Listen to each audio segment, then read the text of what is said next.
We very cautiously made our way through the gates. We took the lead upon horses with our herd of fighters. Only a third, for now, followed behind, then the other herds and tribes by the hundreds, all in a tight formation. The ground that was also the main street was like dust. The people of the town looking away, for the most part perfectly still. A few looked our way, but our eyes never met as they stayed on the board walks that led from store to store, so different than the first time we had been here. Alpha walked beside our horses with his hand upon my Curly's Atropos side, though at the time I had no idea why. My brother Sleipnir with his bear was the break between the riders and those on foot. The bear followed on a small chain that I knew it could have broke if it actually wished to, but it was very obedient to him. In the middle of the town, across from the ice cream shop, was a large new post. It looked to be 12 feet high, at the very least. Tied to it was someone.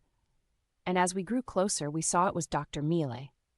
Her head was down, her hair covering her face. Looking around as we came to her, we halted the horses and the formation.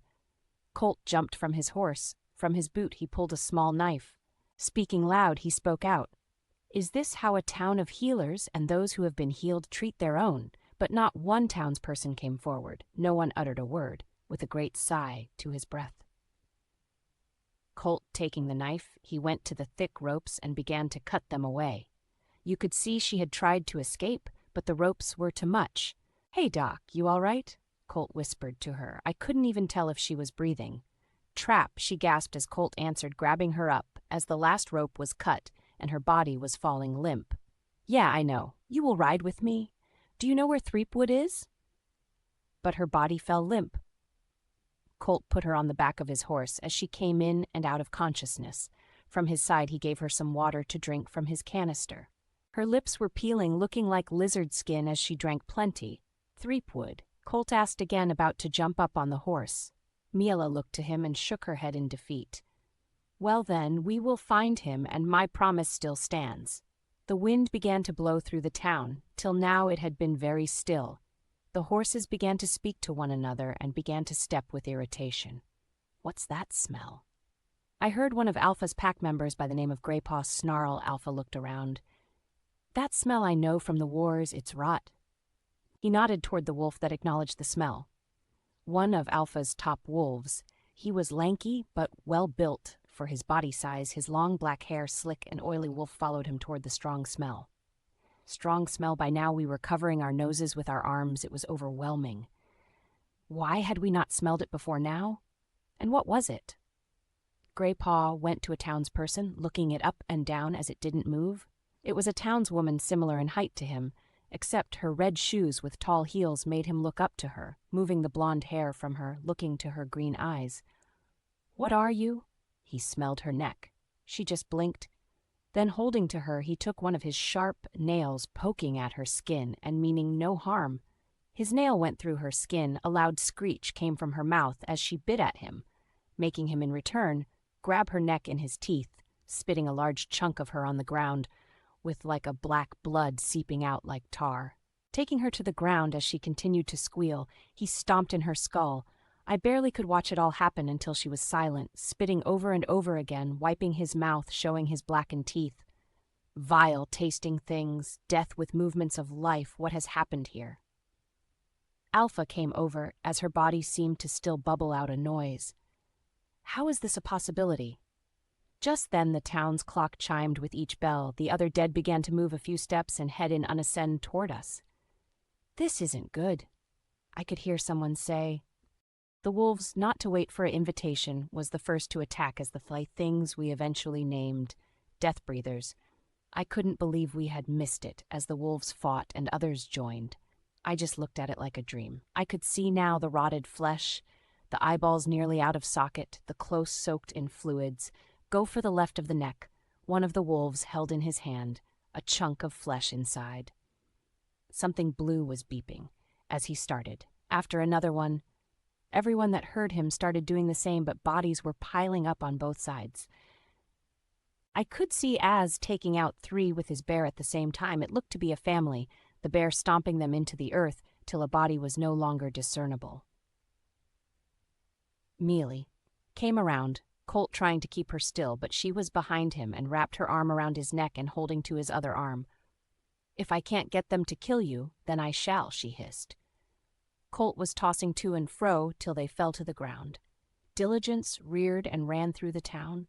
Miele was overtop him, smiling a diabolical smile, but she looked away from Colt and toward Az, her fingers clawing into the ground as she ran on all fours, looking like a strange spider, jumping high into the air as Az turned to see it. Somehow her weight was enough to knock him off his feet. She hissed, "If I can't have him yet, I will take from him." Colt was getting to his feet and running at the same time toward his brother. Az seemed to have the wind knocked from him. He couldn't seem to budge her, though she had to weigh no more than me. Those his struggles were in vain, and the bear roared in confusion, coming toward Colt. Meal. Put her hand over Az's mouth. He couldn't command it, and his eyes were confused and scared. I had turned my horse running toward them, letting Atropos go toward the bear. I was hoping it would do some good. I jumped off him as he grew closer to the bear, and with a solid kick, the bear ran off. It was still young, and Colt had hit it a few times with the knife already. We were both going toward Az when we heard a horrible screaming in his direction. We saw Meal's fingers in his eye sockets, and like with a relief of pressure in a balloon, her fingers sunk even deeper down as his cries came to a halt. We were not sure if the pain had put him out or if he had passed before we got to her.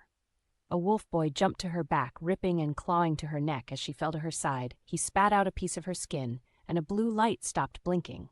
The wolf boy. Growl. Nasty thing. Gagging as he sat down next to Az, sitting almost like a dog waiting for us to get to him. We ran to his side, sitting to the ground. "Come on, brother."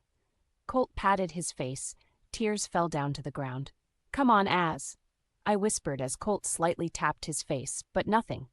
Colt looked to his chest. "He's breathing. We need to get him out now." Neither of us had our horses. The others were busy. Colt lifted him to his shoulder, but he was larger than Colt. Even keeping him to his feet was somewhat difficult, even with my help keeping the death breather at bay. "Colt, I don't think we will get him out of here."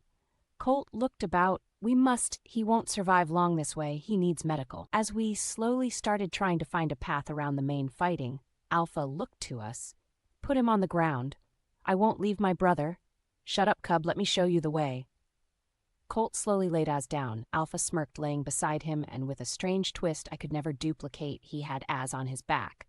"Pup," is all Alpha said as he started down the middle of the fighting in a fast pace. But then I noticed one of the dead looking straight at him, but he walked right by as it just screamed at him. Why were they not attacking Alpha? In fact, as I looked around us, why were they not bothering Colt or I? Then it hit me, as Colt was headed in anger toward one. I pulled him back. "Wait, what?" He snapped with adrenaline at me. "Colt, they're not able to hurt us." "They already have. Look around us." They aren't hurting Alpha or you or me, watch." I went to the front of Colt. He tried to pull me back. "Trust me, hun." I went again, right up to one's face. It screamed and yelled, but didn't lift a hand to me. Then Colt came up, and again the same reaction. "Why?" he asked. "Don't you see? They can't hurt us unless we hurt them first. We need to tell the others, spread the word." We began yelling to stop fighting and to fall back to camp. The wolves were not one to stop fighting, looking confused, but for once did. As they were told, slowly the few last dead breathers slowed to a halt and allowed the living to leave once they were at the gates. It seemed as though they couldn't go beyond, so there the dead breathers all waited for our return.